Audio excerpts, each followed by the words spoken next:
पहले तो हमने ये पढ़ा कि आर्किवेक्टर यूवेक्टर से कैसे डिफर करता है सेल मेम्ब्रेन पे। कैसे डिफर करता है आर्किवेक्टर यूवेक्टर की से सेल मेम्ब्रेन के रिस्पेक्ट में। मैंने आपको अभी बताया था कि सेल मेम्ब्रेन जो आर्किवेक्टर की होती है वो अनब्रांच्ड होती है। आर्किवेक्टर की जो सेल मेम्ब्रेन होती है, सॉरी, वो सिंगल होती है और ब्रांच्ड चेन ऑफ लिपिड से बनती है। और इसके फैटी एसिड और ग्लिसरॉल में कौन सा बॉन्ड होता है? ईथर बॉन्ड होता है। ठीक है। जबकि यू बैक्टीरिया की सेल मेम्ब्रेन सिंगल होती है और अनब्रांच्ड होती है।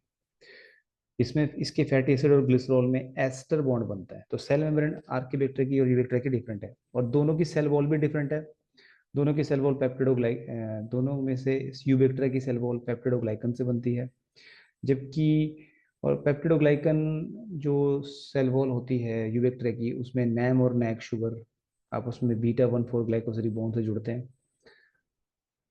और जबकि यू आर्किवेक्टर के सेल वॉल को हम सीरोपेप्टिडोग्लाइकन कहते हैं, बिकॉज यहाँ इसमें नैम शुगर नहीं होती।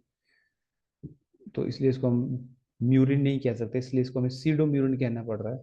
सीडो मतलब फॉल्स। और यहाँ पर नैम शुगर की जगह नेट शुगर होती है, और नेट शुगर और नैक शुगर आपस में कैसे जुड़ते हैं? बीटा 1,3 ग्लाइकोसिलिक बॉन्ड से।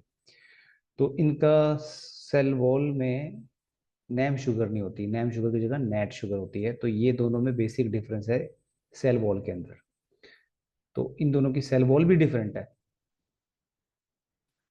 ठीक है। और जैसे ये क्वेश्चन पहले भी आ चुका है आपके प्रीवियस ईयर के एग्जाम के अंदर, नीट के अंदर भी आ चुका है क्वेश्चन कि आर्किवेक्टर यूवेक्टर से डिफरेंट है सेल मेम्ब्रेन के टर्म में, ये तो हमें पता चल रहा है। बट अगर आप इस क्वेश्चन को देखें तो इसमें और भी डिटेलिंग दी गई है। Archaebacteria differ from eubacteria in which one of the following respect.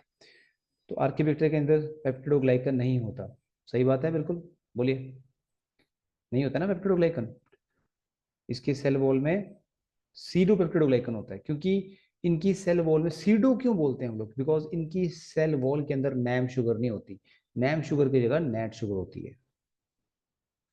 NAM sugar की वजह से ही हम पेप्टिडोग्लाइकन को म्यूरिन कहते हैं।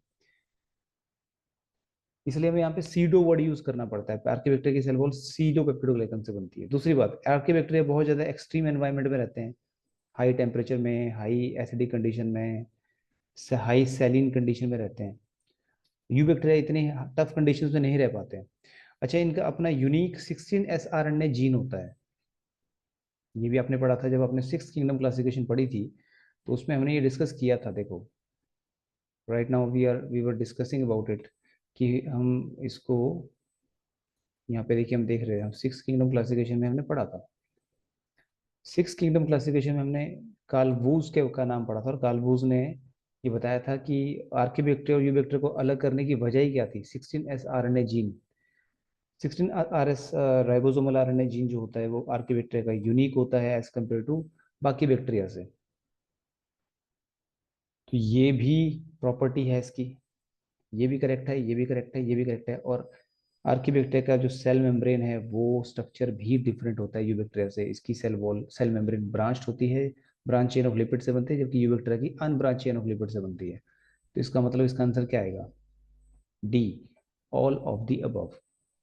क्लियर है? देखो बच्चों, इसका मतलब जिस ऑप्शन में सेल वॉल और सेल मेम्ब्रेन दोनों आएगा, अगर मान लो आपको क्वेश्चन कल को आ गया कि सेल वॉल सेल मेम्ब्रेन दोनों ही ऑप्शन में दे रखे, तो आपको both, all of the above answer या both A and B select करना होगा ऐसे क्वेश्चन में।